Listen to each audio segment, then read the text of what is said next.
And also take heed of research by Bangor University about the Welsh beef and sheep industry, Wales. So their research found that Welsh beef and sheep production was amongst the most sustainable in the world, actually emitting probably a third less than the global average that are often used in the calculations on the other side. Hey, what is going on, guys? So today we're going to be responding to another anti-vegan speaker from the recent Oxford Union debate, Dr. David Rose. If you haven't seen my first response to another speaker on the anti-vegan side, Manon Hammond, it will be linked in the pinned comment of this video. It includes not only a response to Manon, but also a preamble in regards to the debate in general. Let's get right into Dr. David Rose's speech. Firstly, I want to interrogate a little bit more some of the climate claims that are made on the vegan side of the debate. And I'm going to argue that better than less meat, dairy, eggs, fish, and far better than none is the type that we are consuming. And that level of nuance is usually missing from debates that are put forward from the other side. Not all meat, fish, dairy is produced in the same way. Firstly, it might be good for you to take heed of some of Professor Miles Allen's research of this university. He argues, and I'm quoting here, that we don't actually need to lower meat consumption to stabilize global temperatures. And that's based on his research that looks at the short-lived nature of methane, which gets a terrible reputation in animal agriculture, but doesn't actually stay in the atmosphere permanently, but is often treated as such in the calculations that are used on the vegan side of the argument. And also take heed of research by Bangor University about the Welsh beef and sheep industry, Wales. So their research found that Welsh beef and sheep production was amongst the most sustainable in the world, actually emitting probably a third less than the global average that are often used in the calculations on the other side. Welsh pasture-based beef and sheep farming is not like the feedlot, intensive feedlot and ranching systems elsewhere in the world, causing very high emissions, deforestation, poor welfare. Justifiably, you may want to stop eating that kind of meat. So I think something needs to be said from the outset of my response. The motion of this debate was centered around whether or not we should be vegan. Veganism is an ethical stance against the exploitation and murder of animals. While it is very intuitive to understand how a better environment could in turn affect animals for the better, environmentalism and sustainability is not necessarily what veganism is about. If there was a super environmentally friendly and sustainable way to violate animal rights, doing so would still be in opposition to veganism. So even if I were to grant everything Dr. David Rose is saying about the potential for an environmentally friendly system of animal agriculture, the solution he poses would still be in direct violation of the values people who are vegan seek to uphold. Put very simply, bringing up anything to do with environmentally friendly ways to violate animal rights in a debate concerned with whether or not we should violate animal rights, as though sustainably violating the rights of animals would be okay with animal rights activists, is incredibly silly and seems like one giant category error. This would be like bringing up sustainable human farming in a debate concerned with human rights and whether or not it's justified to violate them. Human rights activists obviously wouldn't consider it ethical to breed, exploit, and murder human beings for a cheeseburger if doing so was environmentally sustainable. To save time and effort, I could just skip all of the empirical points Dr. David Rose has made about the potential for sustainable animal agriculture, pretty much for the reasons just gone over. But instead of skipping all of them, I did want to look into his claims about this whole Welsh sustainable lamb and beef farming. So the paper from Bangor University he was referring to in his previous clip is this one. This paper looked at 15 pasture-based farms, and yes, these farms emit less greenhouse gas emissions than two of the highest offenders of greenhouse gas emissions emitted per kilogram of food produced, cattle and lamb farming. But is this actually impressive? No.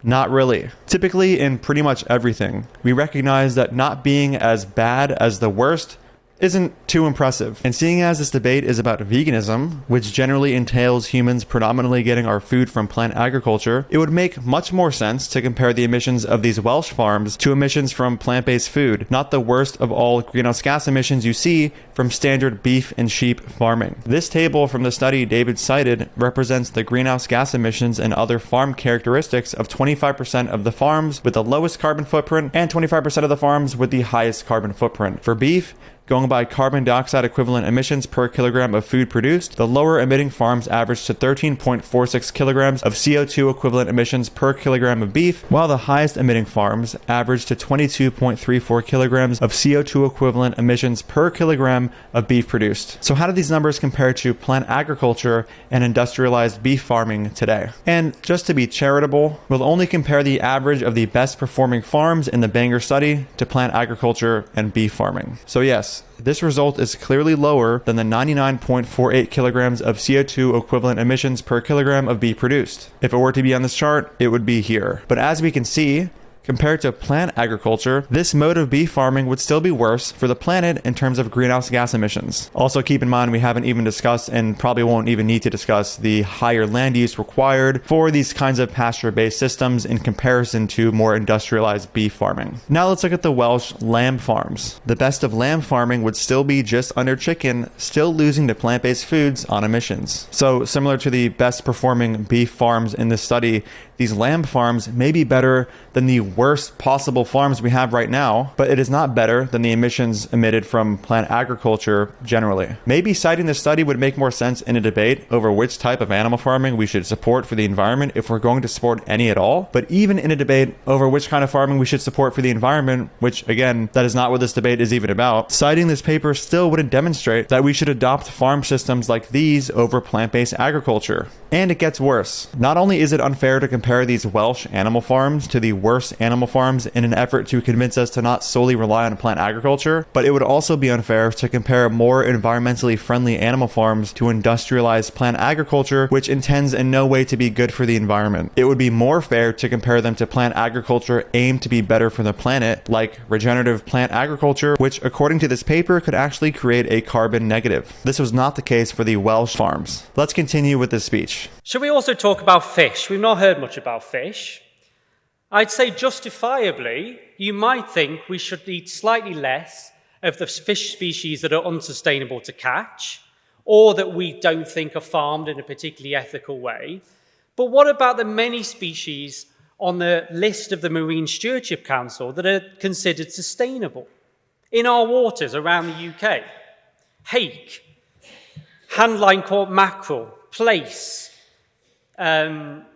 Dover sole, all sorts of different species that are on that sustainable list. Why wouldn't we catch and eat those if they're sustainable? What is the environmental damage caused by small boats leaving New Lynn in Cornwall catching those sustainable species? Yeah, so to save time, I'll be just granting everything he said about sustainable fish catching. He is standing here at a debate concerned with animal rights and mentions some species of fish which is apparently sustainable to mass murder for food and asks, quote, "Why wouldn't we catch those fish if it is sustainable to do?" Well, here's an answer that pretty much relates to everything I said previously about bringing up the environment in a debate about animal rights. You're in a debate about animal rights. It being sustainable to violate animal rights is not necessarily going to justify violating animal rights, similar to how it wouldn't be a justification to violate human rights. You have two options of liquid to put on your shreddies.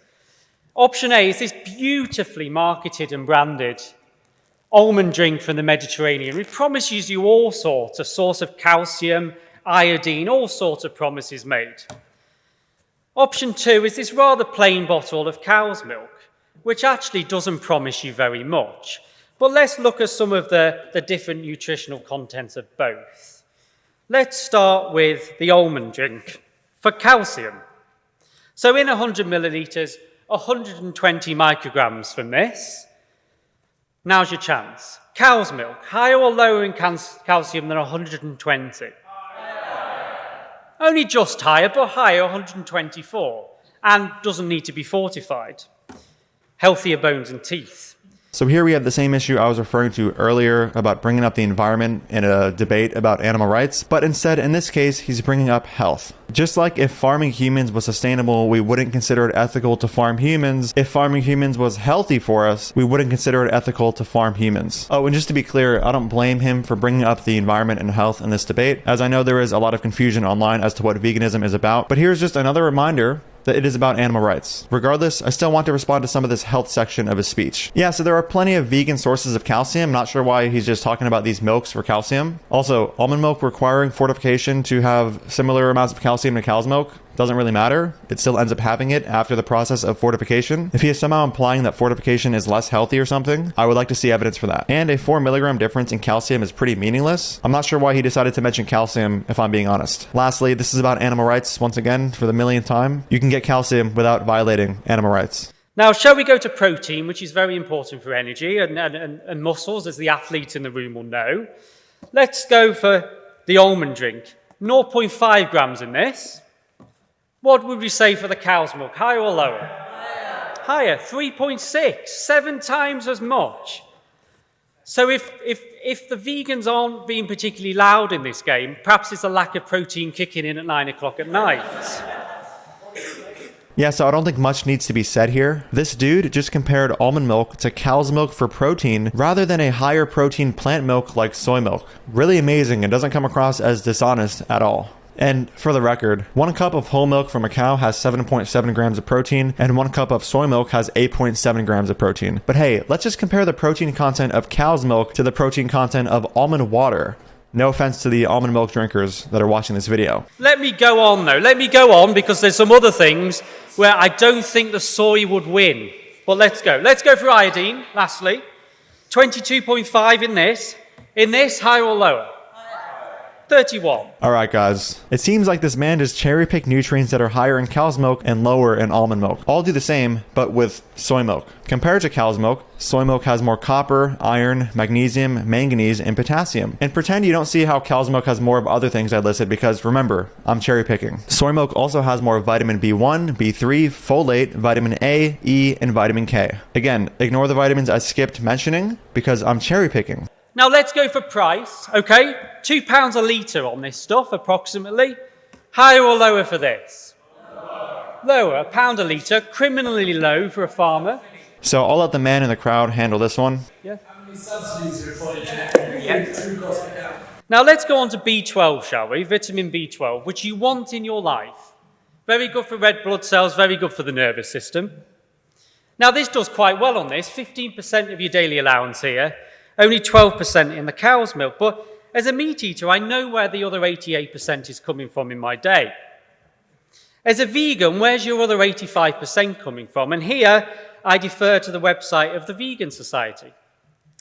They say, and I quote, B12 is an exceptional vitamin.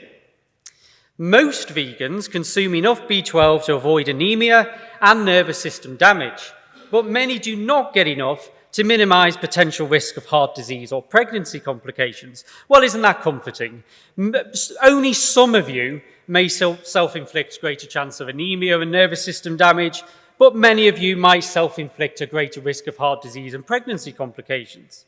They go on to say, the Vegan Society, the only reliable vegan sources of B12 are foods fortified with B12, more expensive, or supplements like our own. So they'll sell you a tablet for it, even in liquid form for baby and toddlers. Yep, so this is the typical vegans have to take a supplement though comment that we see pretty much every day online. I'll just be replaying a short I made out to Anthony Chafee on the topic. But, then B12 does not exist. Even the Seventh-day Adventists who are religiously anti-meat, they say on how to be vegan and vegetarian, hey, B12, you can't get this. They even say you have to supplement. It's something you have to supplement. If you have to supplement, then by definition, your diet is deficient. So I've been vegan for around 8 years or so, and I've heard from meat eaters and carnivores like this many times that because a vegan diet requires a form of supplementation, like a B12 supplement, it is by definition deficient. This is always so confusing to me because you're saying that a vegan diet requires a supplement, and therefore if a vegan diet that is deficient also comes with a supplement, it's no longer deficient. So if somebody decides to consume this deficient vegan diet and takes a supplement, what exactly is the problem? I mean, just look at my B12 levels as a vegan.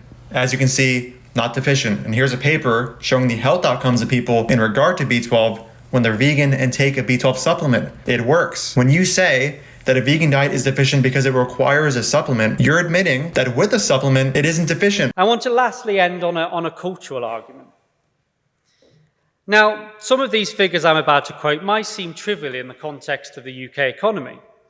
The £1.2 billion worth of money we spend on fish and chips each year, the money for 10 billion eggs, £1 billion worth of fish that are landed in the UK each year.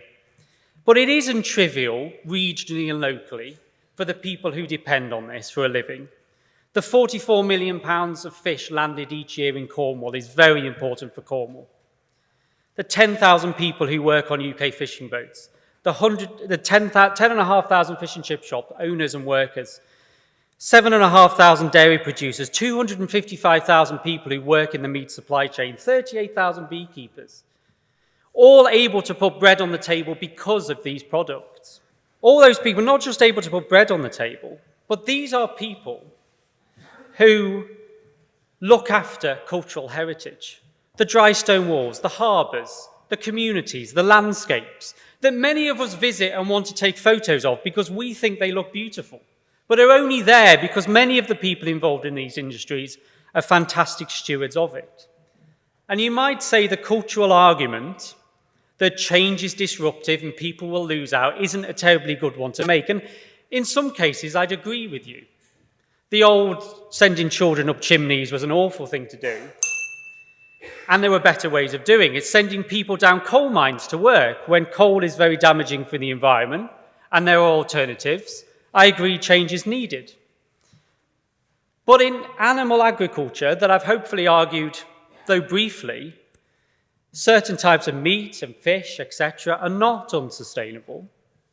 And if we're moving towards more circular, regenerative agriculture, in which products from animal agriculture, like manure, are very important to grow your plants, then I couldn't confidently and honestly look all of these thousands of families in the eye and tell them that what they were doing was bad for the environment, bad for the world, and that plant-based agriculture would be better. Yeah, so regenerative animal agriculture is a joke for the environment. That is covered in this video. We simply don't have the land for it globally. And on his point about animal agriculture providing income to people, simply because violating the rights of somebody else can act as a source of income for a rights violator does not mean that it is justified to violate the rights of somebody else. He's making the same arguments that slave owners were making who were fearful of losing the right to enslave others because doing so acted as a source of income for them. All right, guys, that's the end of the video. Thank you so much for watching. I don't think I'm going to be addressing any other people from the Oxford Union debate. You already saw my video on Katie Hopkins. She's apparently vegan now, which is great. And the other speakers' arguments that I haven't covered were also just